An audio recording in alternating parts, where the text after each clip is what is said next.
This is a nice room. This is one of the end rooms, so it's quite a large room. So first of all, I'll go into the bathroom. There's me. Hi. Toilet, as all toilets are. There's a sink. You get some hand soap and some body lotion. And it's also a nice large shower there. You do have toiletries provided, and it is one of those kind of removable shower heads.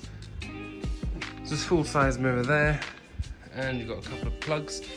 Here you've got your kettle, you've got 2 mugs for tea and coffee, a bin underneath, and your TV. This is the family room, it's room 505, so you have a double bed there. Here is a little sofa, but it is also a fold-out double bed.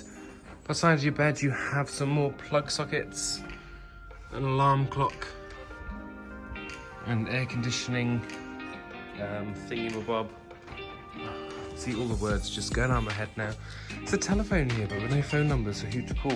So if you need to call reception, you just have to take a gamble and press the numbers. And there's a lot of windows here. It's extremely sunny today.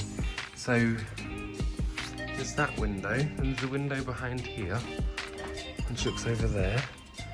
And there's another window there as well. And you also have a desk area with a lamp. All in all, it's a very nice room, so I do recommend staying here.